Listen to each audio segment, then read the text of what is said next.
கேட்ட வரம் தரும் அகோரமூர்த்தி. சிவபெருமானுக்கு ஈசானம், சத்யோஜாதம், தத்புருஷம், வாமதேவம், அகோரம் என்ற 5 முகங்கள் உள்ளன. இந்த முகங்களில் ஒன்றாக அகோர முகம் தாங்கியிருப்பவர் அகோரமூர்த்தி. இவர் மயிலாடுதுறை மாவட்டம் திருவெண்காடு ஸ்வேதாரண்யேஸ்வரர் கோவிலில் தனி சன்னதியில் அருள்பாலித்து வருகிறார். முன்னொரு காலத்தில் மருத்துவாசூரன் என்ற அசுரன் சிவபெருமானை வேண்டி நடுக்கடலில் கடும் தவம் புரிந்தான். அவனுடைய தவத்தை மெச்சிய சிவபெருமான் அவன் முன் தோன்றி, உனக்கு என்ன வரம் வேண்டும் என கேட்டார். அப்போது அந்த அசுரன் சிவபெருமானிடம் சூலாயுதத்தை கேட்டான். அதை கேட்டதும் சிவபெருமான் கொஞ்சம் கூட தாமதிக்காமல் உடனடியாக அந்த சூலாயுதத்தை அசுரனிடம் தந்து அருள்கிறார். சூலாயுதத்தை பெற்ற அசுரன் தேவர்களையும் பொதுமக்களையும் துன்புறுத்த ஆரம்பிக்கிறான்.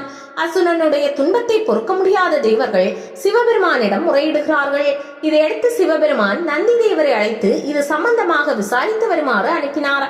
அசுரனிடம் சென்ற நந்தி தேவர் தேவர்களையும் பொதுமக்களையும் துன்புறுத்துவது குறித்து கேட்டார். அதற்கு அந்த அசுரன் கோபம் கொண்டு தனது சூலாயுதத்தால் நந்தி தேவரின் ஒரு பக்க கொம்பை முறித்ததுடன் உடலில் பல்வேறு இடங்களிலும் குத்தி காயப்படுத்தினான். அந்த காயத்தோடு சிவபெருமானிடம் நந்தி தேவர் செல்கிறார். ரத்தத்தோடு தன் முன் நின்ற நந்தி தேவரை பார்த்த சிவபெருமான் சினம் கொண்டு தனது 5வது முகத்திலிருந்து தீப்பிழம்பாக வெடித்து அகோரமூர்த்தியாக தோன்றுகிறார். சிவபெருமானுடைய கோபத்தை கண்ட அசுரன் ஈசனிடம் சரணாகதி அடைகிறான். சினம் குறைந்த அகோரமூர்த்தி அசுரனை மன்னித்து அருள்கிறார். அப்போது அசுரன் அவரிடம் தங்களை வந்து வணங்குபவர்களுக்கு வேண்டிய வரங்களை அளித்து அருள்பாலிக்க வேண்டும் என கேட்டுக்கொண்டான். இதனை ஏற்ற அவர் அழகிய முகம் கொண்ட அகோரமூர்த்தி சுவாமியாக திருவெண்காடு ஸ்வேதாரண்யேஸ்வரர் கோவிலில் தனி சன்னதியில் அருள்பாலித்து வருகிறார். அவருடைய திருவுருவத்தில் கபாலம், மண்டை ஓடு மாலை, ஈட்டி, எண்ணிலடங்கா விஷஜந்துக்கள் உள்ளன. அதோடு இங்கே அஷ்டபைரவர்கள் இருப்பது மிகவும் விசேஷமான ஒன்றாக கருதப்படுகிறது. இவர்களை வணங்கினால் வாழ்க்கையில் ஏற்றம் பெறும் என்பது நம்பிக்கையாகும்.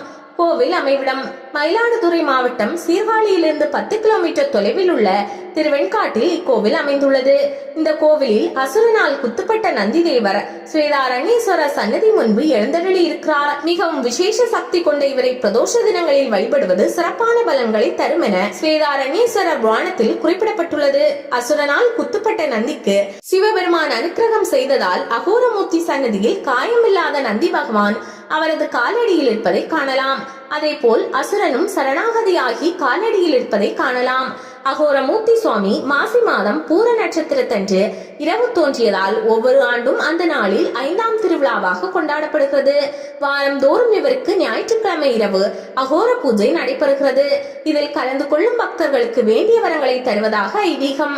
மேலும் சிவனுக்குரிய மாதமான கார்த்திகை மாதத்தில் 3ஆம் ஞாயிற்றுக்கிழமை இரவு முழுவதும் அபிஷேக ஆராதனைகள் ஒவ்வொரு ஆண்டும் நடைபெறுவது வழக்கம்.